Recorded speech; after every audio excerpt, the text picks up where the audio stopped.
I was waiting until I got a proper camera to do playlist 2 for my main series, but I never got one, and it's been a year. So I decided to do it like this, uh, so that I could stop wasting time. And so in this video, I'm going to be talking about the Semitic totality concept and how it relates to understanding the Nephilim. Because in playlist 1, I made the point that you can't understand the rest of the Bible if you don't understand Genesis. Because Genesis goes about the business of fundamentally disproving and subverting paganism. And it therefore fundamentally establishes the entire worldview of the Bible. Everything else that happens occurs within the context of Genesis. So if you don't understand Genesis, you don't understand the Bible. And in this video, I'm making the point that you can't understand the Nephilim if you don't understand the STC, which is an acronym for Semitic totality concept. This is the worldview of the Bible. It's the worldview of the prophets, the worldview of the Spirit of Yahweh who authored the Bible through the prophets. And if you want to understand what the Semitic totality concept is, you have to understand, first of all, what totality means. You can understand that word by breaking it down into the words total and the suffix ity, just like the word reality. Break it down into real plus ity. That suffix ity means things, if I'm remembering right, last time I checked. So when you say reality, you're saying real things. When you say totality, you're saying total things. So when you say Semitic totality concept, you're referring to the view that creation is a total thing. So divisions we have today, such as supernatural versus natural, don't make sense biblically. They're not biblical. It's not the biblical way to view reality. First of all, it doesn't make sense because everything that's created is a miracle. Miracles are supernatural. So creation is supernatural and the creator is natural.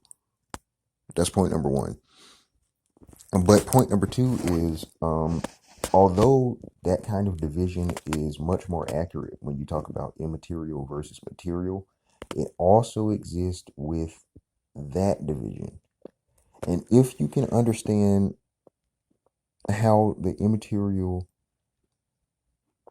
and the material are related within the Semitic totality concept, that walks you into it so easily. So that's the example that I'm going to use is taking, for example, numbers. You can imagine that, even if nothing existed at all, the number 0 would still exist to count the zero of that exists. And so the number 1 exists to count the number 0, the number 2 exists to count the number 0, 1, the number 3 exists to count the number 0, 1, 2. So the number line is infinite. It goes on counting itself. The laws of logic are the same. There are these immaterial realities that exist regardless of whether or not the material exists, which means they existed before the material existed.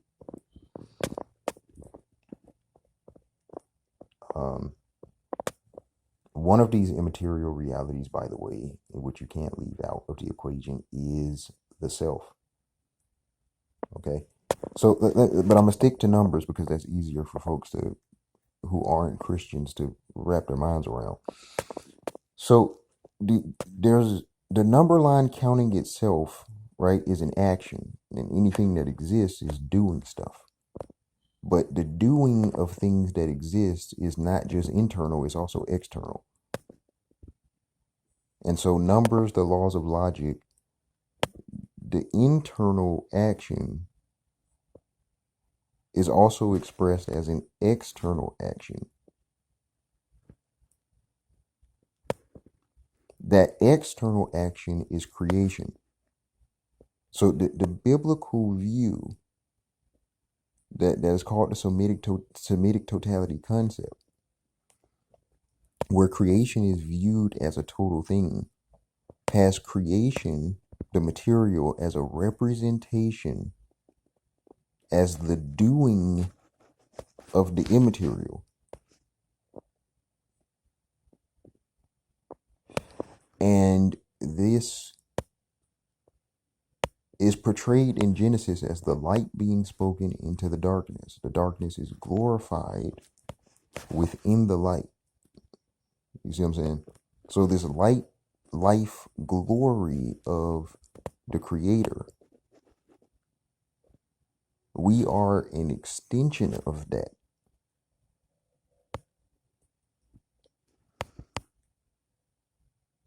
So the supernatural natural divide, to go back to that example, is largely based on a kind of deistic view of a watchmaker or a clockmaker who creates a clock, winds it up, and then watches it go about its mechanisms as it ticks down. But the proper way to view creation biblically is if the clock was created by somebody who had telekinesis, and it consisted of telekinetic energy. So something like the Green Lanterns or something. That's a good example.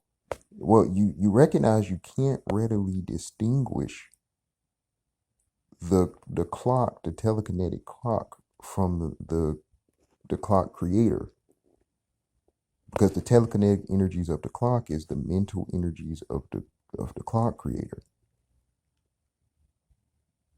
That's the Semitic totality concept view of the material to the immaterial.